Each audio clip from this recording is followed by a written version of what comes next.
എല്ലാവരും പറയുന്ന മാതിരി ലെജൻഡറി സൂപ്പർ സ്റ്റാർ അത് ഇത് everything is given to him. But എനിക്ക് പുതിയതായിട്ട് ഞാൻ കണ്ടറിഞ്ഞ ഒരു ഇത് വാസ് ഒരു ചൈൽഡ് ലൈക്ക് നേച്ചർ. പുതിയ കാര്യങ്ങൾ ചെയ്യണം, പുതിയ കാര്യങ്ങൾ, ഇനിയും കുറേ ക്യാരക്ടേഴ്സ് ചെയ്യണം. സോ ദെൻ ഐ ജസ്റ്റ് ഇനി എന്ത് ക്യാരക്ടേഴ്സ് ഉള്ള ചെയ്യാൻ വരുന്ന ഒരു മമ്മൂക്ക ചിത്രമാണെങ്കിൽ നമ്മൾ കണ്ടുവച്ചിട്ടുള്ള സെറ്റ് ചെയ്ത് വെച്ചിരിക്കുന്ന മാനദണ്ഡങ്ങളൊക്കെ മാറ്റും. അയ്യോ ഒന്നും നോക്കില്ല, നേരെ പോയി അങ്ങ് അഭിനയിക്കുക. പറ്റിയ 2 ഡയലോഗ് അധികം പറയാൻ പറ്റുക, ഇതൊക്കെ മാത്രമേ ചിന്ത ഉണ്ടാവുള്ളൂ. അല്ലാതെ വേറെ എക്സ്ട്രാ വേറെ ഒരു സംഭവം ഇല്ല. കഴിഞ്ഞ സ്കെഡ്യൂളിന്റെ ലാസ്റ്റ് ഞാൻ എൻ്റെ സാരി ഇങ്ങനെ നനഞ്ഞിട്ട് ഞാൻ സാരി ഇങ്ങനെ പൊക്കി പിടിച്ച് ഹോട്ടലിലേക്ക് പോവാ. അപ്പം പുറകിൽ നിന്ന് ഒരാൾ വന്നിട്ട് മാഡം ജി എന്ന് പറഞ്ഞ് വിളിച്ചു. ഞാൻ തിരിഞ്ഞു നോക്കി നേരെ എന്റെ കാലിലേക്ക് വീണു.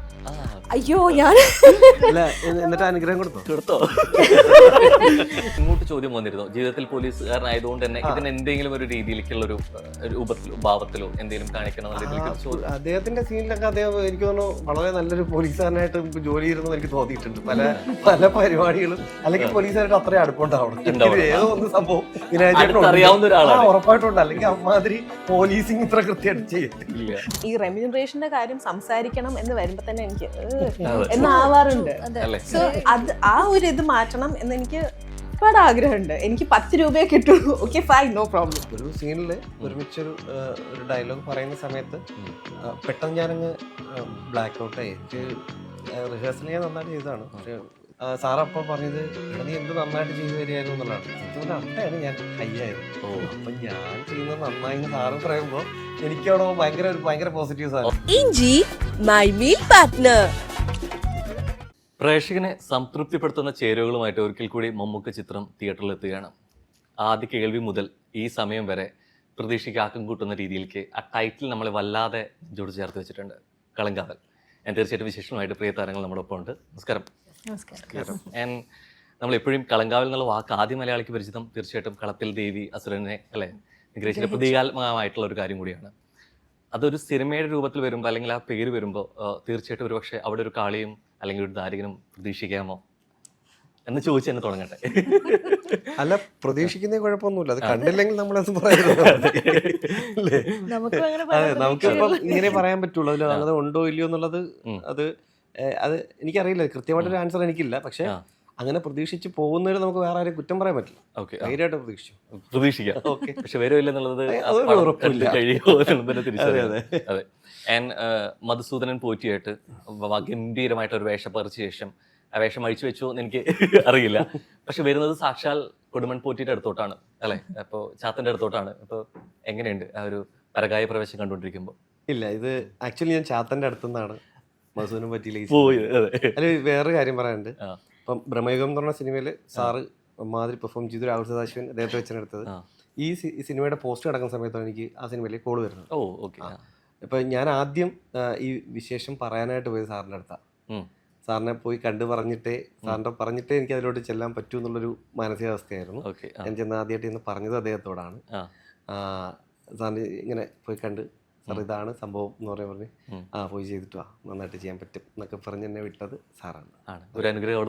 തീർച്ചയായിട്ടും അത് ഞാൻ അങ്ങനെ അവിടെ നിന്ന് തന്നെയാണ് ഞാൻ മധുസൂദനം പോറ്റിയിലേക്ക് ചെല്ലുന്നത്. അതിന്റെ ഒരു അനുഗ്രഹം എനിക്ക് എന്തായാലും ആ സിനിമയിൽ കിട്ടിയിട്ടുണ്ടെന്ന് തന്നെയാണ് എന്റെ വിശ്വാസം. ഉണ്ട്. പ്രേക്ഷകനെ അത് കണക്ട് ചെയ്യുമ്പോൾ പക്ഷേ ബ്രഹ്മയുഗം ഡീസറി ആയിട്ടാണ് കണക്ട് ചെയ്യുന്നതെങ്കിലും രണ്ട് പോറ്റിമാരെ ഒന്നിക്കുന്നുണ്ടെങ്കിലും അതിനേക്കാൾ ഉപരിയായിട്ടൊരു നടൻ എന്നുള്ള ആഗ്രഹത്തിൽ മമ്മൂക്കയോടൊപ്പം അഭിനയിക്കുന്ന അതിയായിട്ടുള്ള ആഗ്രഹം ഉള്ളിൽ നിൽക്കുന്ന ഒരു വ്യക്തി കൂടി ഉണ്ട് അവിടെ ജിംജേണിൽ.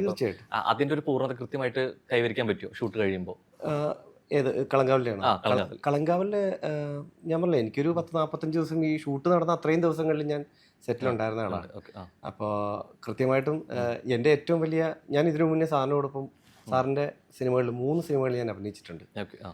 ഞാൻ ഗ്രേറ്റ് ഫാദറിൽ ഞാൻ ആദ്യമായിട്ട് അദ്ദേഹത്തോടൊപ്പം അഭിനയിക്കുന്ന അവിടെയാണ്. അത് കഴിഞ്ഞ് 1 എന്ന് പറയുന്ന പടത്തിൽ അഭിനയിച്ചു. പക്ഷെ അതിൽ കോംബോ സീനല്ലായിരുന്നു. അത് കഴിഞ്ഞ് ഞാൻ കണ്ണൂർ സ്ക്വാഡിലേക്ക് എത്തി. ഒരു സീനിൽ ഒരുമിച്ച് അഭിനയിച്ചു. ആക്ച്വലി ഈ കണ്ണൂർ സ്ക്വാഡിലെ ഒരു സീനാണ് എൻ്റെ ഒരു ഐഡന്റിറ്റി ആയിട്ട് സാറിൻ്റെ ഉണ്ടായിരുന്നത്. അതെ, അതും പിന്നെ DQനോടൊപ്പം ചെയ്തൊരു ആഡ് ഉണ്ട്, ഫോൺ പേയുടെ. DQവും സമന്തയും ഞാനും കൂടെ ചെയ്തു വൻ ഹിറ്റായ ഒരു ആഡ് ഉണ്ട് 2022. അപ്പോൾ ഇതൊക്കെയായിരുന്നു സാറിൻ്റെ മനസ്സിലുണ്ടായിരുന്നത്, ഈ 2 പരിപാടികൾ. അപ്പോൾ സ്വാഭാവികമായിട്ട് ഇതിൽ ഈ ഒരു ക്യാരക്ടറിൻ്റെ ഒരു സംസാരം വന്നപ്പോൾ പുള്ളി ചെയ്യും, അയാൾ ചെയ്യും എന്നുള്ള രീതിയിൽ സംസാരം വന്നു. ഇത് ഒരു പക്ഷേ മമ്മൂക്ക പടത്തിൽ അഭിനയിക്കുന്നു പറഞ്ഞേക്കാൾ ഭയങ്കര സന്തോഷം നൽകുന്ന കാര്യമല്ലേ മമ്മൂക്ക സജസ്റ്റ് ചെയ്ത് നടന്നു പറയുമ്പോൾ കിട്ടുന്നൊരു അല്ലേ? തീർച്ചയായിട്ടും. അത് എന്നും അല്ലേ നമുക്കറിയാന്നുള്ള ഇന്നിപ്പോൾ ഇൻഡസ്ട്രിയിലുള്ള ഏകദേശം ഒത്തിരി ആൾക്കാരെ അദ്ദേഹം പറഞ്ഞിട്ട് അല്ലെങ്കിൽ അദ്ദേഹത്തിന്റെ പടങ്ങളിലൂടെ വന്ന ഒത്തിരി ആൾക്കാരുണ്ട്. അപ്പൊ അതൊരു അനുഗ്രഹം തന്നെയാണ് തീർച്ചയായിട്ടും. അത് വേണമല്ലോ, അത് കിട്ടുക എന്നുള്ളത് നമുക്ക് സ്വപ്നത്തിനും അപ്പുറത്തേക്കുള്ള കാര്യങ്ങളൊക്കെ ആണ്. ദേവി മസരയെ കുറിച്ചൊക്കെ സംസാരിച്ചുകൊണ്ടിരിക്കുന്നു. പക്ഷെ സമകാലികമായിട്ട് ഈ ദേവിയെ ബിഗ് സ്ക്രീനിലല്ല മിനി സ്ക്രീനിൽ കാണാൻ പോവാണ് മൂകാംബിക ദേവിയായിട്ട്. അപ്പോൾ കളങ്കാവിനൊപ്പം തന്നെ ചേർത്ത് വെച്ചോട്ടെ ആ വേഷത്തെ കുറിച്ച് കൂടെ ചോദിച്ചോട്ടെ. അപ്പോൾ ഒരുപക്ഷെ ആ ദേവി ആ പ്രമേയം പലപ്പോഴും വന്നിട്ടുണ്ടെങ്കിൽ പോലും ഒരു ക്ഷേത്രത്തെ കൂടി കണക്ട് ചെയ്യുന്ന ഒരു പരമ്പര കൂടിയായിട്ട് മാറുന്നുണ്ട് ഇത്. ഇപ്പോൾ ദേവി ഇപ്പോഴും എവിടെയൊക്കെ ഉണ്ട്, ഷൂട്ടിന്റെ ഇടയ്ക്കാണ് കളങ്കാവിന്റെ പ്രൊമോഷൻ ആയിട്ട് വരുന്നത്. എങ്ങനെയുണ്ട് ഇതിന്? അത് ഈ പറഞ്ഞ പോലെ തന്നെ ഒരു വലിയ ബ്ലെസ്സിങ് ആണ്. പ്രത്യേകിച്ചും അതിൽ യെസ് പറയാനുള്ള ഒരു മെയിൻ റീസൺ അത് തന്നെയാണ്. ഒരു മൂകാംബിക ഭക്തിക്ക് എന്ന നിലയ്ക്ക്, ഒരു കലാകാരി എന്ന നിലയ്ക്ക് കിട്ടാവുന്ന ഒരു ഏറ്റവും മികച്ചൊരു കാര്യമാണ്. പ്ലസ് ഷൂട്ട് കംപ്ലീറ്റ്ലി നമുക്ക് അവിടെ തന്നെയാണ്, അമ്പലത്തിൽ വെച്ച് തന്നെയാണ് അതിന്റെ പോർഷൻസ് എല്ലാം, എന്റെ പോർഷൻസ് എല്ലാം ഷൂട്ട് ചെയ്യുന്ന അവിടെ തന്നെയാണ്, അകത്താണ്. അല്ലല്ല, അമ്പലത്തിൽ വെച്ച് ആദ്യമായി ഷൂട്ട് ചെയ്യുന്ന ഒരു അതായത് പ്രോജക്ട് നമ്മളിങ്ങനെ ഒരു സീരിയൽ ആദ്യമായിട്ടാണ് മൂകാംബിക ദേവിയെ കുറിച്ചിട്ട്. അതിനകത്ത് വെച്ച് ഇത്രയും ദിവസം ഷൂട്ടിംഗ് പെർമിഷൻ ആദ്യമായിട്ടാണ് കൊടുക്കുന്നത്. അപ്പൊ അത് തന്നെ വലിയൊരു ഭാഗ്യമാണ്. അപ്പോൾ അതാണ് ഏറ്റവും വലിയൊരു ഹൈലൈറ്റ് എന്ന് പറയുന്നത്. ഈ പലപ്പോഴും ഈ കലയെ മനസ്സിൽ കാണുന്ന അല്ലെങ്കിൽ ഇപ്പോൾ വിദ്യാരംഭമാണെങ്കിലും സരസ്വതി ദേവിയായിട്ട് നമ്മൾ കാണുന്ന ഒരിക്കലെങ്കിലും അവിടെ ദർശിക്കണമെന്ന് ആഗ്രഹിക്കാതെ അപൂർവമായിരിക്കും.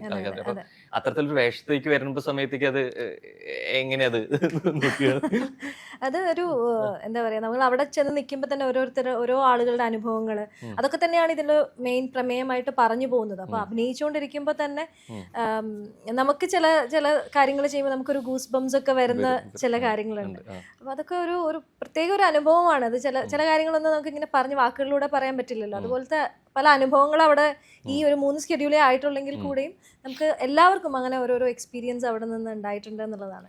ഈ പലപ്പോഴും ഇത്തരം വേഷത്തിൽ ഏറ്റവും ഒടുവിൽ കാന്താരയിൽ വരെ കേട്ടതാണ് ഈ ഒരുക്കങ്ങൾ കഥാപാത്രങ്ങളാവാനുള്ള മാത്രം അല്ല, പ്രത്യേകിച്ച് ഇങ്ങനെ കുറച്ചുകൂടി ദൈവികമാവുമ്പോൾ നമ്മുടെ കുറച്ച് പത്യങ്ങളും ഒരുക്കങ്ങളും ഒക്കെ ഉണ്ടാവും. ശരിക്കും അങ്ങനെയൊക്കെയുള്ള ഒരു മാറ്റം ഉണ്ടോ ഭക്ഷണക്രമങ്ങളിലോ അല്ലെങ്കിൽ കുറച്ച് കാര്യങ്ങൾ ഒഴിവാക്കലോ? പൊതുവേ ക്ഷേത്രങ്ങളിൽ പോകുന്നതിന് മുമ്പ് എടുക്കുന്ന ചില ശുദ്ധവും വൃത്തിയൊക്കെ ഉണ്ടല്ലോ, അപ്പൊ അങ്ങനെ ചെയ്യാറുണ്ട്. പിന്നെ ദേവി ഭക്തയാണ്, അപ്പം സഹസ്രനാമമൊക്കെ കേട്ടുകൊണ്ട് ആണ് അവിടെ മേക്കപ്പ് ചെയ്യുമ്പോഴാണെങ്കിലും ഒക്കെ അങ്ങനെയൊക്കെ ചില നമ്മുടേതായ ഒരു ജേർണി ഉണ്ടല്ലോ. അപ്പം ഞാൻ ഇതിനു മുമ്പ് ഒരു ഇന്റർവ്യൂല് പറഞ്ഞു, നമുക്ക് ആദ്യം ഒരു ക്യാരക്ടർ ചെയ്ത് അതിന്റെ മേക്കപ്പിലൂടെ മാത്രം നമുക്ക് ആളുകളെ കൺവിൻസ് ചെയ്യാൻ പറ്റണമെന്നില്ല. ആ ഒരു ഡിവൈൻ എനർജി നമ്മുടെ ഉള്ളിൽ ഫീൽ ചെയ്താൽ മാത്രമേ കാണുന്ന പ്രേക്ഷകർ അത് ഫീൽ ചെയ്യുള്ളൂ. അപ്പം എനിക്ക് ഏറ്റവും വലിയൊരു സംശയം അതായിരുന്നു, ആ ക്യാരക്ടറിൽ അങ്ങനെ ഒരു മേക്കപ്പ് ചെയ്ത് വരുമ്പോൾ എനിക്ക് അങ്ങനെ ഒരു ദേവി ഒരു ഫീച്ചേഴ്സ് ഉണ്ടോ, അങ്ങനെ ഒരു ഫീല് വരുമോ എന്നുള്ളത്. അപ്പൊ അതെന്തായാലും ആ ഷൂട്ടിംഗ് സമയത്ത് തന്നെ ദേവിയുടെ അപ്പിയറൻസ് ഒരു സറിയൽ ഫോം അല്ലാതെ നോർമൽ അതിനകത്തൊരു വിദ്യാമ്മ എന്നുള്ള ക്യാരക്ടർ, ആ ക്യാരക്ടറിൽ ഒരുങ്ങി നിൽക്കുമ്പോൾ തന്നെ ആൾക്കാർ വന്നിട്ട് യു ലുക്ക് ലൈക്ക് ദേവി, അമ്മ ജയ്സേ അമ്മ മാതിരി ഇരിക്കെ എന്നൊക്കെ പറഞ്ഞിട്ട് പല ഭാഷയിലുള്ളവർ വന്ന് പറയുന്നത് കേൾക്കുമ്പോൾ തന്നെ അതൊക്കെ അത് കഴിഞ്ഞ സ്കെഡ്യൂളിന്റെ ലാസ്റ്റ് ഞാൻ എന്റെ സാരി ഇങ്ങനെ നനഞ്ഞിട്ട് ഞാൻ സാരി ഇങ്ങനെ പൊക്കി പിടിച്ച് ഹോട്ടലിലേക്ക് പോവാ. അപ്പം പുറകിൽ നിന്ന് ഒരാൾ വന്നിട്ട് മാഡം ജി എന്ന് പറഞ്ഞ് വിളിച്ചു. ഞാൻ തിരിഞ്ഞു നോക്കി നേരെ വന്നിട്ട് കാലിലേക്ക് വീണു. അയ്യോ, ഞാൻ എന്നിട്ട് അനുഗ്രഹം കൊടുത്തോ? ആക്ട്രസ് എന്ന് പറഞ്ഞു. അങ്ങനെയൊക്കെ. അതുപോലെ സീരിയൽ കഴിഞ്ഞിട്ട് കഴിഞ്ഞ ദിവസം എന്റെ ഓഫീസ് നമ്പറിലേക്ക് ഒരു തമിഴ്നാട്ടിൽ നിന്ന് ഒരാള്, ചിദംബരത്ത് നിന്ന് ഒരാള് കുറെ വോയിസ് മെസ്സേജ് ഒക്കെ അയച്ചിട്ടുണ്ടായിരുന്നു. അപ്പൊ അങ്ങനെ ഓരോരുത്തർക്ക് അല്ല, അവർക്ക് ആ ഇത് കാണുമ്പോ അത്രയും ഡിവോട്ടഡ് ആയിരിക്കും, അവരൊക്കെ ഭയങ്കര ഡിവോട്ടീസ് ആയിരിക്കും. അതുകൊണ്ടാണ് അവർക്ക് അങ്ങനെ കാണുമ്പോൾ അതൊരു രൂപമായിട്ട് മാറുന്നത് എന്നുള്ളത്. ഒരു പക്ഷേ ഇത്രയും വർഷത്തെ ഇത് നോക്കുമ്പോൾ, സീരിയൽ രംഗത്ത് നോക്കുമ്പോൾ DPIPS കിട്ടുന്ന സ്വീകാര്യത പോലെ തന്നെ അല്ലെ ഇവിടുന്ന് അങ്ങോട്ട് മൂകാംബിക ദേവിയായിട്ട് കൂടെ കിട്ടട്ടെ ഇതുകൂടി ആശംസിക്കുന്നു. പലപ്പോഴും ഇപ്പോൾ നമുക്ക് കുറച്ച് സിനിമകളൊക്കെ ചെയ്തു കഴിഞ്ഞ് വരുന്ന സമയത്ത് ഇനി ഒരു സിനിമ സെലക്ട് ചെയ്യണമെങ്കിൽ ചിലപ്പോൾ കുറച്ച് മാനദണ്ഡങ്ങൾ നമ്മൾ കൊണ്ടുവരും. ചിലപ്പോൾ എൻ്റെ സ്ക്രിപ്റ്റ് ആയിരിക്കാം, അല്ലെങ്കിൽ ക്രൂ ആയിരിക്കാം, ഒക്കെ. അപ്പൊ വരുന്ന ഒരു മമ്മൂക്ക ചിത്രമാണെങ്കിൽ നമ്മൾ കണ്ടുവച്ചിട്ടുള്ള സെറ്റ് ചെയ്ത് വെച്ചിരിക്കുന്ന മാനദണ്ഡങ്ങളൊക്കെ മാറ്റും? ഒന്നും നോക്കൂല, നേരെ പോയി അങ്ങ് അഭിനയിക്കുക. പറ്റിയ 2 ഡയലോഗ് അധികം പറയാൻ പറ്റുക, ഇതൊക്കെ മാത്രമേ ചിന്ത ഉണ്ടാവുള്ളൂ. അല്ലാതെ വേറെ എക്സ്ട്രാ വേറെ ഒരു സംഭവം ഇല്ല. അദ്ദേഹത്തോടൊപ്പം എത്ര ടൈം നമുക്ക് സ്പെൻഡ് ചെയ്യാൻ പറ്റുമോ അത്രയും അവിടെ നിന്ന് അതങ്ങ് ചെയ്യുക എന്നുള്ളത് മാത്രമേ ഉള്ളൂ. അല്ലാതെ അതിന് ഡിമാൻഡോ വേറെ ഒരു കാര്യങ്ങളോ ഇല്ല. അതത്രയും ഞാനൊക്കെ എന്താ എനിക്ക് തോന്നുന്നു ജനിച്ച വർഷത്തിൽ അദ്ദേഹം ഇവിടെ താരമായി കഴിഞ്ഞു എന്നാണ് എൻ്റെ ഒരു ധാരണ. കൂട്ടത്തിൽ ചെറുപ്പക്കാരനായി. അല്ല അത് കിടന്നോട്ടെ, കുറച്ച് കുഴപ്പമില്ല.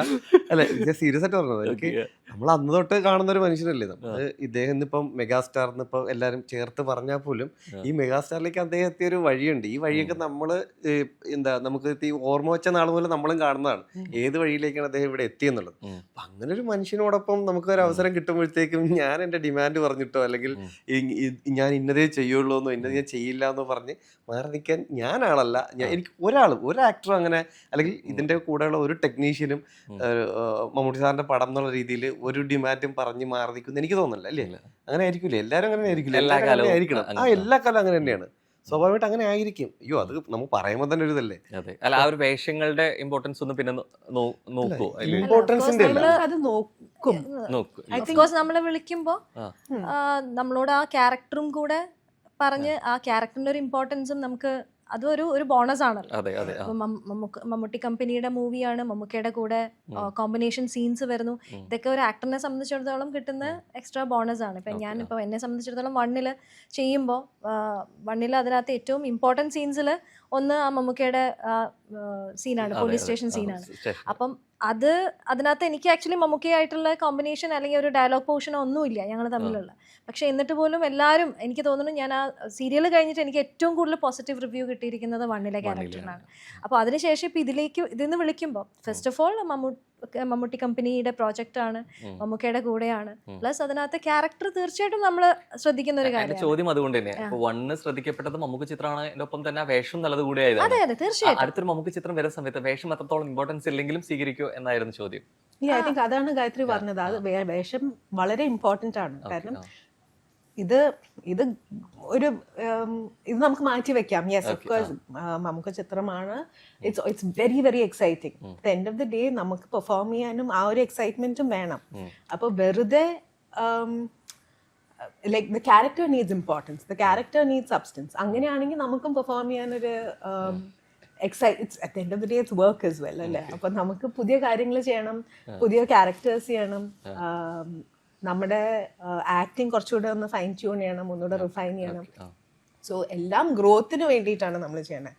It could be a career growth, it could be a personal growth. എക്സൈറ്റ്മെന്റിൽ ഒരു ഡൗട്ടും ഇല്ല. അത് ഇത് I am talking as an acting professional. എനിക്ക് എന്തെങ്കിലും ചെയ്യാനുണ്ടെങ്കിൽ I am more excited, I am more invested in the project, I am more invested in my role. സെറ്റിലേക്ക് വരാൻ കുറച്ചുകൂടി എനിക്ക് പണി ആ മറ്റേ എന്തെങ്കിലും വർക്ക് ചെയ്യാനുണ്ടാവണം, അത് വേണം. അതാണ് എനിക്ക് എക്സൈറ്റ്മെന്റ്. സ്വാഭാവികമായിട്ടും ഇങ്ങനെ ഒരു കമ്പനിയിൽ നിന്നൊക്കെ വരുമ്പോഴത്തേക്കും എനിക്ക് തോന്നുന്നു അങ്ങനെ ഒരു ഇതില്ലാതെ വിളിക്കുമെന്ന് എനിക്ക് തോന്നുന്നില്ല. മേ ബി നോട്ട്, ഇല്ല ഇത് ഹീസ് ഗിവിംഗ് എ ഹൈപ്പോത്തറ്റിക്കൽ. പലപ്പോഴും ഈ പോസ്റ്ററുകളാണെന്നുണ്ടെങ്കിലും ട്രെയിലറിലാണെന്നുണ്ടെങ്കിലും ഭയങ്കരമായിട്ട് ഒരു സ്പൈഡർ ചിലന്തി വലകൾ നമുക്ക് കാണുന്നുണ്ട്. അതായത് വല വിരിച്ച് കാത്തിരിക്കുന്ന ഒരു വേട്ടക്കാരൻ എന്നുള്ള രീതിയിലേക്ക്. ഇപ്പൊ എവിടേക്കും ഇതിൽ കാണുമ്പോൾ ഈ സിനിമകൾ വരുന്ന സമയത്ത് ആദ്യ കേൾവിയിൽ മുതൽ തന്നെ ഒരു മമ്മൂക്ക വില്ലനായിട്ട് എത്തുന്നു എന്നുള്ള ചോദ്യം കൂടി ഉണ്ട്. കഴിഞ്ഞ ഇന്റർവ്യൂവിൽ ജിതൻ തെറി വിളിച്ചില്ല. ഈ ഉത്തരത്തിന് നമുക്ക് അല്ല സോറി ഈ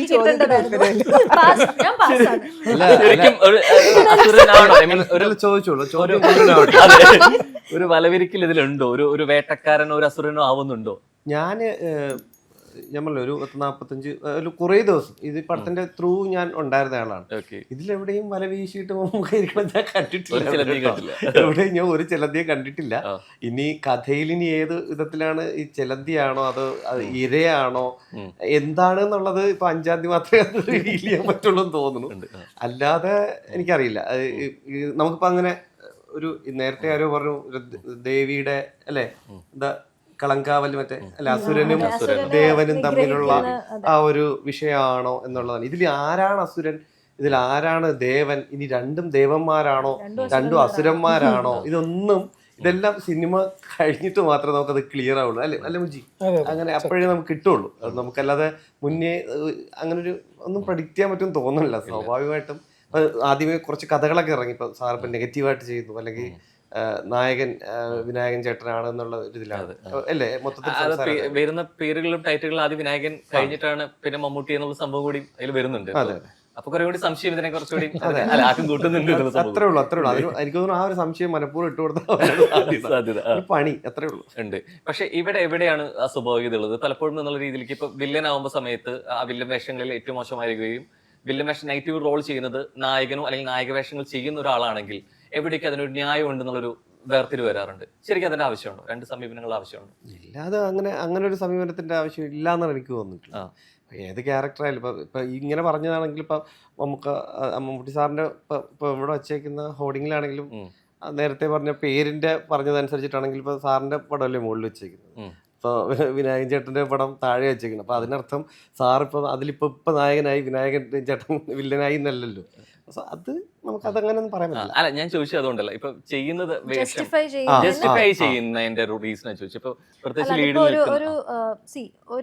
ഒരു ക്രൈം എടുത്താൽ തന്നെ നമുക്ക് ഏത് ക്രൈം സ്റ്റോറി എടുത്താലും നമ്മളൊരു വില്ലന്റെ പെർസ്പെക്റ്റീവ് നോക്കുകയാണെങ്കിൽ അല്ലെങ്കിൽ അയാളുടെ ഒരു ബാക്ക് സ്റ്റോറി ഒക്കെ നോക്കാൻ ചിലപ്പോൾ അയാൾക്ക് ഒരു റൈറ്റ് ഉണ്ടാവാം, ഒരു അയാളുടേതായ ഒരു കാഴ്ചപ്പാടിൽ അയാളുടെ ശരികൾ ഉണ്ടാവും. അത് എല്ലാ കാര്യങ്ങളിലും അങ്ങനെ തന്നെയാണ്. അതിപ്പോ വില്ലൻ ആയതുകൊണ്ട് അയാൾ ശരിയല്ല എന്ന് നമുക്ക് പറയാം. അതായത് നമ്മളിപ്പോ ചിത്രീകരിക്കുന്നതാണ് അങ്ങനെ. ചിലപ്പോൾ അയാൾ ചെയ്യുന്ന ഇപ്പൊ നമ്മൾ പറയാല്ലേ എല്ലാ കുറ്റവാളികളിലും അവർക്കും അവരുടേതായ ശരികൾ ഉണ്ടാവും. അപ്പൊ അങ്ങനെ നമുക്ക് പറയാൻ പറ്റുള്ളൂ എന്ന് തോന്നുന്നു. ലൈഫിൽ അങ്ങനെ ഉണ്ട് അല്ലേ? ലൈഫിൽ അങ്ങനെ തന്നെയല്ലേ നമ്മള് വില്ലനായിട്ട് കാണുന്ന അല്ല ഭയങ്കര നെഗറ്റീവായിട്ട് കാണുന്ന ആൾക്കാർക്ക് ഒരു ബാക്ക് ഹിസ്റ്ററി ഉണ്ടാവും, ഒരു ബാക്ക് സ്റ്റോറി ഉണ്ടാവും, അതിനകത്ത് അവരുടേതായ ശരികൾ ഉണ്ടാവാം. അപ്പം ഒരു ക്യാരക്ടർ ചെയ്യുന്ന ആള് അയാൾ ഹീറോ ആയതുകൊണ്ട് മാത്രം അയാൾ ചെയ്യുന്ന കാര്യങ്ങളെ നമ്മള് ശരിയാണ് അങ്ങനെ ന്യായം അവരുടെ ഭാഗത്തുണ്ടെന്നുള്ളത് ചിലപ്പോൾ എഴുത്തിന്റെ രൂപത്തിലും അത് വരാറുണ്ട്. അത് ചെയ്യുന്ന വില്ലവേഷങ്ങൾ ചെയ്യുന്നവരാണ് അത് ചെയ്യുന്നതെങ്കിൽ അത്തരത്തിൽ അത് കാണാതെ വരികയും ചെയ്യും. അപ്പൊ അതുകൊണ്ടാണ് തോന്നിയിട്ടുണ്ട് അങ്ങനെ. അല്ല ഇതിലെനിക്കറിയില്ല ഇതിന്റെ കാര്യം. കളങ്കാവല് ബേസ് ചെയ്തിട്ടാ ചോദിക്കണമെങ്കിൽ നോ ഐഡിയ. കാരണം നേരത്തെ നമ്മൾ പറഞ്ഞു സിനിമ ടോട്ടാലിറ്റി നമ്മൾ ഇതുവരെ ആരും കണ്ടിട്ടില്ല.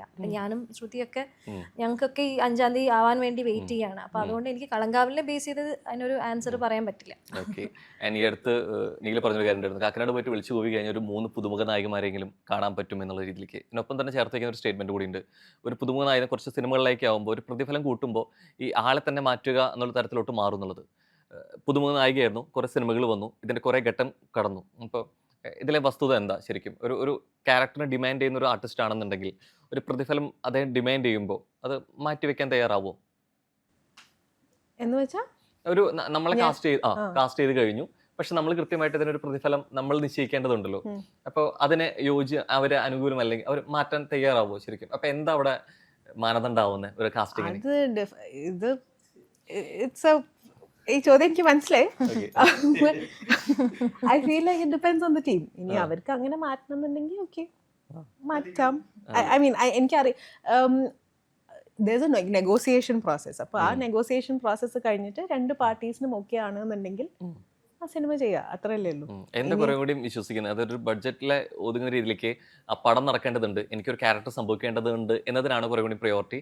അല്ലെങ്കിൽ ഈ ക്യാരക്ടർ എന്നിൽ വേണമെങ്കിൽ ഇത് ഡിമാൻഡബിൾ അങ്ങനെ ചിന്തിക്കുന്നുണ്ടോ? It depends on the cinema. ഇപ്പോൾ എനിക്ക് ഭയങ്കരമായിട്ട് ചെയ്യണം എന്ന് തോന്നുന്ന ഒരു ക്യാരക്ടർ ആണെന്നുണ്ടെങ്കിൽ ഇറ്റ്സ് അൺഫോർച്ചുനേറ്റ് ദാറ്റ് നമ്മളിങ്ങനെ നമ്മുടെ റെമ്യൂണറേഷൻ കുറയ്ക്കേണ്ടി വരുന്നു. അൺഫോർച്ചുനേറ്റ് ആണ്. നമുക്ക് കിട്ടേണ്ട ഡ്യൂ നമുക്ക് കിട്ടുന്നുണ്ടോ ഇല്ലേ എന്നുള്ള ഒരു ചോദ്യം അവിടെ ചിലപ്പോൾ വരുന്നുണ്ടാവും. പക്ഷെ ഇതിനൊരു ബ്ലാക്ക് ആൻഡ് വൈറ്റ് ആൻസർ ഇല്ല. കുറേ കാര്യങ്ങളുണ്ട് യുനോ ദാറ്റ് എഫക്റ്റ് ദിസ് ഒരു ഡിസിഷൻ. അപ്പോൾ എല്ലാം കൂടി വെച്ച് നോക്കുമ്പോൾ ഇസ് ഇറ്റ് ഫെയർ എന്ന് ചോദിച്ചാൽ overall maybe it doesn't look fair. Maybe to one project it's fair, to another project it's not fair. അല്ലാതെ ഒരു ഓവറാച്ചിങ് ഇത് കറക്റ്റാണ് ഇത് തെറ്റാണ് എന്ന് പറയാൻ പറ്റില്ല. ഇത് ഞാൻ ഡിപ്ലോമാറ്റിക് ആയിട്ട് പറയുന്ന ഒരു ആൻസർ ഒന്നും അല്ല. പക്ഷേ it depends on the circumstances. I don't know if I've understood your എനിക്ക് റോഷന്റെ ക്വസ്റ്റ്യൻ മനസ്സിലായിട്ടുണ്ടോ എന്ന് പോലും എനിക്കറിയില്ല. ഞാൻ ഉത്തരം പ്രതീക്ഷിച്ചുകൊണ്ടല്ലോ ചോദ്യം വരുന്നത്. ഉത്തരം പ്രതീക്ഷിക്കുന്നുണ്ട്, ഇന്ന ഉത്തരം പ്രതീക്ഷിക്കുന്നില്ല എന്നുള്ളത് മാത്രം. പക്ഷെ ഡിപ്ലോമാറ്റിക് ആയില്ലെങ്കിലും കുറച്ച് ഡിപ്ലോമാറ്റിക് ആയിട്ടുണ്ട്.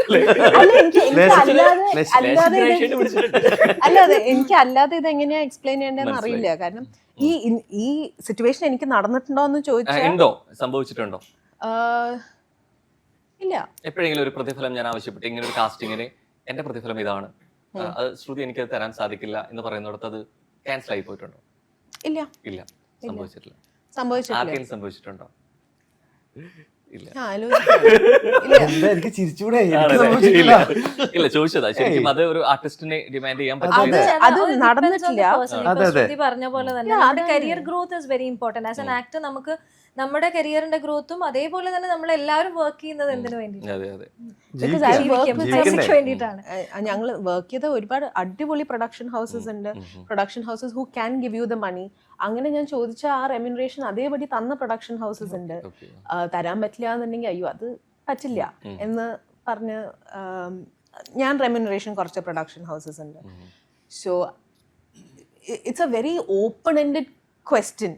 സോറി, അത് ഞാൻ അങ്ങനെ എനിക്ക് പറയാൻ അറിയുള്ളൂ. ഞാൻ ഈ സൈഡിലല്ലേ, അതെ. അപ്പോൾ കുറെ ഫാക്ടേഴ്സ് ഉണ്ടല്ലോ, അതെല്ലാം കൂടി എങ്ങനെയാ ഞാൻ ഇവിടെ പറയാന്ന് എനിക്ക് അറിയില്ല. റോഷൻ ഒരു സിനിമ എടുക്കും, അപ്പൊ മനസ്സിലാവും. എനിക്ക് സ്ട്രക്ചർ ഭയങ്കര ഇഷ്ടമുള്ള ഒരാളാണ്. Okay. സോ എനിക്ക് ഞാൻ ഒരു പ്രൊഫഷണൽ ബാക്ക്ഗ്രൗണ്ടിൽ നിന്ന് വന്ന ഒരാളാണ്. I mean architect. അപ്പോൾ അതിൽ നിന്ന് ഇങ്ങോട്ട് വരുമ്പോൾ ഇങ്ങനത്തെ ഒരു ക്രിയേറ്റീവ് ഫീൽഡിലേക്ക് വരുമ്പോൾ സ്ട്രക്ചർ ഇല്ലായ്മ എനിക്ക് തോന്നിയിട്ടുണ്ട്. Okay. അതാണോ റോഷൻ ഉദ്ദേശിച്ചതെന്ന് പോലും എനിക്കിപ്പോൾ അറിയില്ല. I would like cinema to have a structure. പക്ഷെ അത് എൻ്റെ ഒപ്പീനിയൻ ആണ്. കുറെ കൂടി സിസ്റ്റമാറ്റിക് ആയിട്ട് പോകണം എന്നാണോ അതെ, ചിന്തിക്കുന്നത്? കുറച്ചുകൂടെ ക്ലാരിറ്റിയിൽ കുറച്ചുകൂടെ ക്ലിയർ ആയിട്ട് പോകണം എന്നുള്ളത് എൻ്റെ ആഗ്രഹമാണ്. To make my life easier. അപ്പോൾ എനിക്ക് എക്സ്പെക്ടേഷൻ മീറ്റ് ചെയ്യാറുണ്ടോ? No, of course not. Because it's a very creative field. ഒരുപാട് ആ സ്ട്രക്ചർ മേ ബി ഞാൻ if someone starts a production house അവർക്ക് ഇങ്ങനെ സ്ട്രക്ചറിലൂടെ വർക്ക് ചെയ്യണം എന്നുണ്ടെങ്കിൽ അങ്ങനത്തെ പ്രൊഡക്ഷൻ ഹൗസസ് ഉണ്ട്.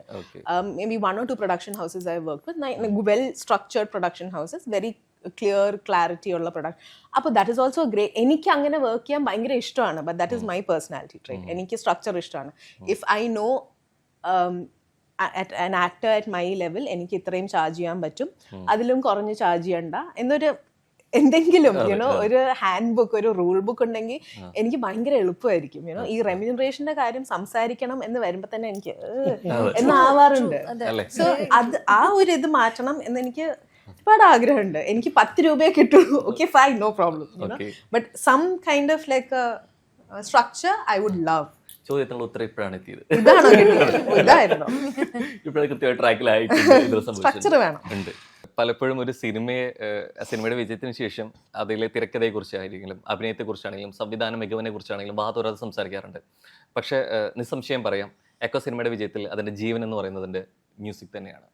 പലപ്പോഴും ഒരു കഥയിൽ എവിടെ കൊണ്ടുപോകുമോ എന്നുള്ള പ്രേക്ഷകനെ വല്ലാതെ തന്നെ ക്യൂരിയസ് ആക്കുന്നുണ്ടെങ്കിൽ അതിൻ്റെ ഒപ്പം സഞ്ചരിക്കുന്നത് മ്യൂസിക്കാണ്. കൃത്യമായിട്ട് താങ്കളുടെ പ്രവർത്തനത്തിൽ ഭയങ്കരമായിട്ട് വിജയം കണ്ടെത്തിയെന്നത് പറഞ്ഞോട്ടെ. ഇപ്പോൾ തുടർ വിജയം എന്നോണം അടുത്തത് വരുന്നതും വലിയൊരു ബാനറിലാണ്, മമ്മൂക്ക ചിത്രമാണ്. ഇപ്പോൾ ഈ പലപ്പോഴും ഇപ്പോൾ ആക്ടേഴ്സിനെ സംബന്ധിച്ചിടത്തോളം അവർ ചെയ്ത് കഴിഞ്ഞു, ഒരു കട്ട് കഴിഞ്ഞു പോയി കഴിഞ്ഞാൽ ഇതിൻ്റെ പോസ്റ്റ് പ്രൊഡക്ഷൻ വലിയ റോളുകളൊന്നും ചെയ്യാൻ പറ്റില്ല, അത് തിരുത്താൻ പറ്റില്ല. പക്ഷേ ഏറ്റവും കൂടുതൽ തിരുത്തണമെങ്കിൽ ചെയ്യാൻ പറ്റുന്നൊരു മേഖല കൂടിയാണ്. അപ്പോൾ ചോദ്യം അതാണ്, എത്രത്തോളം മമ്മൂക്കയാണ് സ്ക്രീനിലുള്ളത്? തിരുത്തേണ്ടി വന്നിട്ടുണ്ടോ പലപ്പോഴും കുറേ കാര്യങ്ങൾ? ഇംപ്രവൈസേഷൻ ഇല്ല, ഞാൻ പറഞ്ഞില്ലേ സ്ക്രീനിൽ ഒരു മാജിക് ഉണ്ടായിരുന്നു. അതിനെ സപ്പോർട്ട് ചെയ്യുക എന്നുള്ളതാണ് മെയിൻലി. പിന്നെ ഞാൻ ഈ പറഞ്ഞ പോലെ ഞാൻ കളങ്കാവിലേക്ക് വരുന്നത് കിഷ്കിന്ത രേഖാചിത്രമൊക്കെ കഴിഞ്ഞിട്ടാണ്. സോ അതിനെക്കാട്ടി നന്നായിട്ട് ചെയ്യണം എന്നുള്ളൊരു ഇതുണ്ട്, അല്ലെങ്കിൽ ആ പടങ്ങളിൽ ചെയ്യാത്ത റൂട്ട് ഇതിൽ ട്രൈ ചെയ്യണം. സോ അതിൻ്റെ ഒക്കെ ഒരു ഭാഗമാണ് നമ്മളൊരു റെട്രോ കൈൻഡ് ഓഫ് സോങ് ചെയ്യുന്നതും ഈവൻ ബാക്ക്ഗ്രൗണ്ട് സ്കോറിൽ ഓരോ സീനുകൾ നമ്മൾ ട്രീറ്റ് ചെയ്യുന്നതും ഒക്കെ അതിൻ്റെ ഒരു ഇത് തന്നെയാണ്. ഒരു ചില കംഫർട്ട് സോണുകൾ ബ്രേക്ക് ചെയ്ത് പോവുക എന്നുള്ള പരിപാടിയിൽ തന്നെയാണ് മുന്നോട്ട് പോയേക്കുന്നത്. പിന്നെ ഈ പറഞ്ഞ പോലെ നമ്മൾ ഓരോന്ന് ചെയ്ത് കുറച്ച് കേൾക്കുമ്പോൾ ഓക്കെ ഇത് കുറച്ചുകൂടെ ബെറ്റർ ആവാന്ന് തോന്നാറുണ്ട്. കളങ്കാവിൽ എനിക്ക് അത്ര സമയം കിട്ടിയിരുന്നു. അപ്പം നമ്മൾ കുറേ സീനൊക്കെ നമ്മൾ ഒന്നും കൂടെ പൊളിച്ച് റീവർക്കൊക്കെ ചെയ്തിട്ടുണ്ട്. അങ്ങനെ പിന്നെ ഞാൻ പറഞ്ഞില്ല, അതിൽ വേറെ ഒന്നും ചെയ്യാനില്ല. ഐ മീൻ സ്ക്രീനിലുള്ളത് കൊണ്ട് നമ്മൾ സേഫാണ്. മ്യൂസിക്കിലായാലും പെർഫോമൻസിനെ അത് വീഴാണ്ട് നോക്കുക എന്നുള്ളതാണ്. പടത്തിന്റെ പേസ് പോവാണ്ട് നോക്കുക, അങ്ങനെയൊക്കെയുള്ള കാര്യങ്ങളേ ഉള്ളൂ. പലപ്പോഴും മമ്മൂക്ക ചെയ്യുന്ന സമയത്ത് ഓരോ സിനിമയ്ക്കും പുതിയതായി ഒന്ന് സമ്മാനിച്ചു കഴിഞ്ഞിട്ടുണ്ടായിരിക്കും. ഇപ്പം ഇതിൽ തന്നെ കളങ്കാവിനെ ഏറ്റവും ലളിതമായി നമ്മൾ കണ്ടുകൊടുക്കുന്നത് സിഗ് വെച്ചിട്ടുള്ള ഒരു നോട്ടത്തിലായിരുന്നു എന്നുള്ളത്. സിഗരറ്റ് വലിയിൽ തന്നെ ക്യാരക്ടറിനനുസരിച്ചുള്ള പല രീതിയിലേക്ക് അത് മാറ്റി കൊടുത്തേക്കാം. അപ്പോൾ നമ്മൾക്ക് പ്രേക്ഷകന് അത് കിട്ടുന്ന സ്ക്രീനിൽ കണ്ടതിന് ശേഷമാണ്. സഹപ്രവർത്തന നിലയിൽ എന്താണ് നമുക്ക് പുതിയതായിട്ട് നൽകിയെന്ന് തോന്നിയുള്ള ഒരു കാര്യം എന്തായിരുന്നു? ഏതൊരു മൊമെന്റ് ആയിരിക്കാം ചിലപ്പോൾ? എനിക്കിത് ഭയങ്കര പുതിയൊരു എക്സ്പീരിയൻസ് ആയിരുന്നു. ആണ്. ഞാൻ മമ്മൂക്കയുടെ കൂടെ ഇതുവരെയും വർക്ക് ചെയ്തിട്ടില്ല. Gayathri and Jibin have. അപ്പോൾ apart from the fact that എല്ലാവരും പറയുന്ന മാതിരി ലെജൻഡറി സൂപ്പർ സ്റ്റാർ അത് ഇത് everything is given to him. But എനിക്ക് പുതിയതായിട്ട് ഞാൻ കണ്ടറിഞ്ഞ ഒരു ഇത് വാസ് ഒരു ചൈൽഡ് ലൈക്ക് നേച്ചർ. പുതിയ കാര്യങ്ങൾ ചെയ്യണം, പുതിയ കാര്യങ്ങൾ ഇനിയും കുറേ ക്യാരക്ടേഴ്സ് ചെയ്യണം. So then I was just like ഇനി എന്ത് ക്യാരക്ടേഴ്സ് ഉള്ള ചെയ്യാൻ. And then so then there was A list of characters that he said എനിക്ക് ഇങ്ങനത്തെ ഇത് ചെയ്യണം, ഇങ്ങനത്തെ ഒരു കഥ വരണം എന്ന ആഗ്രഹമുണ്ട്. അപ്പോൾ ഓൾ ദാറ്റ് എൻ്റെ ആക്ടിങ്, യെസ്, എല്ലാ ഷോട്ടും എനിക്ക് 2 സീനേ ഉള്ളൂ, പക്ഷെ ആ 2 സീനിലും ഗൂസ് ബംസ് തന്ന പെർഫോമൻസസും കാര്യങ്ങളും. And as a co actor it was brilliant to work with him. അതൊക്കെ ഇങ്ങനെ റെപ്പിറ്റേറ്റീവ് ആവും, പക്ഷെ എനിക്ക് എന്നെ ഏറ്റവും എക്സൈറ്റ് ചെയ്യിപ്പിച്ചതും ഇൻട്രസ്റ്റ് ചെയ്യിപ്പിച്ചതും was the child like nature. You know പുതിയ കാര്യങ്ങൾ ചെയ്യണം എന്ന് അറിയാനുള്ള ഒരു സംഭവം, very curious. And I think എൻ്റെ ഏറ്റവും വലിയ take away from Mammukka as an actor, as a person was his curiosity. I think അത് കഴിഞ്ഞിട്ട് it's a trait I think എല്ലാവർക്കും ഉണ്ടാവേണ്ട ഒരു ട്രേറ്റ് ആണ്. As not only as actors, you know, as human beings, I think curiosity ആണ്. It keeps you young, it keeps you vibrant. ഇതെന്താ ഇങ്ങനെ ചോദ്യങ്ങൾ ചോദിക്കാനുള്ള ബുദ്ധിമുട്ടില്ലായ്മ, എനിക്കെല്ലാം അറിയാം ഞാനെന്ന ഭാവം ഇല്ലാതിരിക്കുക. It was so nice. എനിക്ക് ഐ ലവ് ദ ഷൂട്ടിംഗ്. രണ്ടുപേരും മുമ്പും സ്ക്രീൻ ഷെയർ ചെയ്താണ് അല്ലെ, വണ്ണിലൂടെ എന്നുള്ള രീതിയിലേക്ക്. പലപ്പോഴും നമ്മൾ പറയാറുണ്ട് നമ്മളൊപ്പം വർക്ക് ചെയ്യുന്ന കോ ആർട്ടിസ്റ്റ് എങ്ങനെ എത്രത്തോളം പെർഫോം ചെയ്യുന്നു അത്രത്തോളം നമുക്കത് ഗുണം ചെയ്യുന്നു, അതൊക്കെ അതിന് മേലെ വെക്കാൻ നമ്മളിൽ നിന്ന് വരും പെർഫോമൻസിന്റെ കാര്യത്തിൽ എന്നുള്ള രീതിയിലേക്ക്. അപ്പം ഇതെങ്ങനെ ഗുണം ചെയ്തിട്ടുണ്ട്, ഇതിൽ സീൻ ഒരുമിച്ച് ആണോ വരുന്നത് എന്നുള്ളതിനെ കുറിച്ച് എനിക്ക് ധാരണയില്ല, എങ്കിൽ പോലും ചോദിക്കട്ടെ, അത് ആ ഒരു ഗുണം അല്ലെങ്കിൽ അങ്ങനെ ഒരു പെർഫോമൻസിന്റെ രീതിയിലേക്ക് നമുക്ക് ഒപ്പം ചെയ്യാൻ ഒരു സ്പേസ് ഉണ്ടായിരുന്നോ? സാറിന്റെ കൂടെ? സാറിന്റെ കൂടെ ഞാൻ നേരത്തെ പറഞ്ഞൊരു സംഭവം. കാര്യം വളരെ ഒരു സീനിൽ ഒരുമിച്ചൊരു ഡയലോഗ് പറയുന്ന സമയത്ത് പെട്ടെന്ന് ഞാനങ്ങ് ബ്ലാക്ക് ഔട്ടായി. എനിക്ക് റിഹേഴ്സൽ ഞാൻ നന്നായിട്ട് ചെയ്തതാണ്, പക്ഷെ ടേക്കിൽ ഞാൻ അങ്ങ് ആയിപ്പോയി. അപ്പോൾ എനിക്കവിടെ സത്യം പറയാൻ ഒരു മിസ്റ്റേക്ക് പറ്റിയൊരു വിഷമം തോന്നിയെങ്കിലും സാറപ്പോൾ പറഞ്ഞത് എടാ നീ എന്ത് നന്നായിട്ട് ചെയ്തു വരികയായിരുന്നു എന്നുള്ളതാണ്. സത്യം പറഞ്ഞാൽ അവിടെയാണ് ഞാൻ ഹൈ ആയത്. അപ്പം ഞാൻ ചെയ്യുന്നത് നന്നായി എന്ന് സാറ് പറയുമ്പോൾ എനിക്കവിടെ ഭയങ്കര പോസിറ്റീവ് സാധനം. ഉറപ്പാണ്. കാര്യം നല്ലൊരു സീൻ ഞാനിങ്ങനെ പെർഫോം ചെയ്യുമ്പോൾ അത് എനിക്കറിയില്ല അതെങ്ങനെയാണ് സംഭവിച്ചത്, പക്ഷെ അതിന് റീസൺ അല്ലെങ്കിൽ അതിനൊരു വേറൊരു പരിപാടി പറഞ്ഞു ആ മൊമെന്റില്. ഇതെന്താ അതിങ്ങനെ ചെയ്താൽ പോരായിരുന്നു അത് അപ്പൊ ഞാൻ ശരിയാണല്ലോ, വളരെ ചെറിയൊരു സംഭവം അത് അദ്ദേഹത്തിന്റെ എക്സ്പീരിയൻസ് ആണ്. അവിടെ അങ്ങനെ അത് കവർ ചെയ്ത് പോകാൻ പറ്റും എന്നുള്ളത്. അപ്പൊ അതെനിക്ക് ഈ പറഞ്ഞ എനിക്ക് ഇതൊക്കെ നമുക്ക് കിട്ടുക എന്ന് പറയുന്നത് ഒരു ഭയങ്കര ഭാഗ്യമാണ്. കൂടെ നിന്ന് അദ്ദേഹം അത് പറഞ്ഞിരുന്നു അങ്ങനെ ചെയ്താൽ മതി എന്നുള്ളത്. അതൊക്കെ ഭയങ്കര ജിംജയുടെ കുറച്ചുകൂടി കണക്ട് ചെയ്യാൻ പറ്റുന്നത് എനിക്ക് വിനായകൻ ക്യാരക്ടറിലോട്ടാന്ന് തോന്നുന്നു. കാരണം ജീവിതത്തിലെ പോലീസ് ഓഫീസർ ആയിരുന്ന ഒരാളാണ്, ഇവിടോട്ട് വരുമ്പോൾ സ്ക്രീനിലെ അല്ലെ ഒരു പോലീസ് ഓഫീസർ കാണുന്നപ്പോൾ കണക്ട് ചെയ്ത് എന്തെങ്കിലും സംഭവങ്ങൾ ഉണ്ടായിട്ടുണ്ടോ? അല്ല ഇതിപ്പോ ട്രെയിലറും ടീച്ചറൊക്കെ കണ്ടതിൽ നിന്ന് ഇപ്പൊ ഞാനൊരു പോലീസുകാരനാണെന്നൊരു ധാരണ കിട്ടിയിട്ടുണ്ടെങ്കിൽ അത് അങ്ങനെ ഇരിക്കട്ടെ, ചിലപ്പോ ആയിരിക്കാം കേട്ടോ. ഞാൻ ഇപ്പോഴും അത് എന്താണെന്നുള്ള കൃത്യമായിട്ട് പറയാൻ ഞാൻ ആളല്ല. അല്ല നല്ല രസമായിരുന്നു. കാര്യം ഇപ്പൊ വിനായകൻ ചേട്ടനോടെ ആയാലും വിനായകൻ ചേട്ടനോടൊക്കെ ചെയ്യുന്ന സമയത്ത് പുള്ളി കുറെ കാര്യങ്ങളുണ്ട്. ഈ അദ്ദേഹത്തിന്റെ എക്സ്പീരിയൻസ് ഭയങ്കരമാണല്ലോ. അതാ ഞാൻ ചേട്ടന് ഭയങ്കര ചേഞ്ച് ഉണ്ട്. ഈ ഒരു ഇത്രയും നാൾ കണ്ടൊരു വിനായകൻ ചേട്ടനല്ല ഇതിനകത്ത് ചെയ്യുന്നത്. അപ്പൊ കുറെ കാര്യങ്ങൾ ചെയ്യുമ്പോഴത്തേക്ക് പുള്ളി തന്നെ ഈ നമുക്ക് ഭയങ്കര ഗിവ് ആൻഡ് ടേക്ക് പരിപാടി ഉണ്ടല്ലോ, അതിന് ഭയങ്കരമായിട്ട് ഹെൽപ്പ് ചെയ്തിട്ടുണ്ട്. തിരിച്ച് ഇങ്ങോട്ട് ചോദ്യം വന്നിരുന്നു, ജീവിതത്തിൽ പോലീസുകാരനായതുകൊണ്ട് തന്നെ ഇതിന് എന്തെങ്കിലും ഒരു രീതിയിലേക്കുള്ള ഒരു രൂപത്തിലോ ഭാവത്തിലോ എന്തെങ്കിലും കാണിക്കണം? അദ്ദേഹത്തിന്റെ സീനിലൊക്കെ അദ്ദേഹം എനിക്ക് തോന്നുന്നു വളരെ നല്ലൊരു പോലീസുകാരനായിട്ട് ജോലി ചെയ്തിരുന്നത് എനിക്ക് തോന്നിയിട്ടുണ്ട്. പല പരിപാടികളും അല്ലെങ്കിൽ പോലീസുകാരായിട്ട് അത്രയും അടുപ്പുണ്ടാവണം. ഏതോ ഒന്ന് സംഭവം വിനായകൻ ഉറപ്പായിട്ടുണ്ട്. അല്ലെങ്കിൽ അമ്മാതിരി പോലീസിങ് ഇത്ര കൃത്യമായിട്ട് ചെയ്യത്തില്ല. എന്ത് ശരിക്കും എന്താ അല്ല കാര്യമായിട്ട് പറഞ്ഞതാ, അമ്മാതിരി രസമായിട്ട് ചെയ്തിട്ടുണ്ട്. രസമായിട്ട് വിനായകൻ ചെയ്തിട്ടുണ്ട്. ഓക്കെ, അപ്പൊ അതുകൊണ്ട് തന്നെ പ്രത്യേകിച്ച് നമുക്ക് അറിയാവുന്ന ഒരു പോലീസുകാരനെ അവിടെ കാണാൻ പറ്റി. ഞാൻ കണ്ടിട്ടുള്ള ചില പോലീസുകാരിലെ ചില അംശങ്ങളുണ്ട്, പക്ഷേ എൻറ്റയർലി ഡിഫറെന്റ് ആയിട്ടുള്ള ഒരു പോലീസ് ക്യാരക്ടറാണ് വിനായകൻ. യെസ്, അപ്പൊ എന്തായാലും നമ്മൾ തുടക്കത്തിലേ പറഞ്ഞ പോലെ മലയാളിക്ക് സുപരിചിതം ഈ വാക്ക് അല്ലെ ദേവി മസൂറിനായിട്ടുള്ളതാണെങ്കിൽ ഇനി ഇവിടുന്ന് അങ്ങോട്ട് മലയാള സിനിമയിൽ കളങ്കാവൽ മറ്റൊരു തലത്തിലേക്ക് ചിന്തിപ്പിക്കട്ടെ, ഇഷ്ടപ്പെടുത്തട്ടെ, സംതൃപ്തിപ്പെടുത്തട്ടെ. And all the very best. Thank you so much. Inji, my meal partner.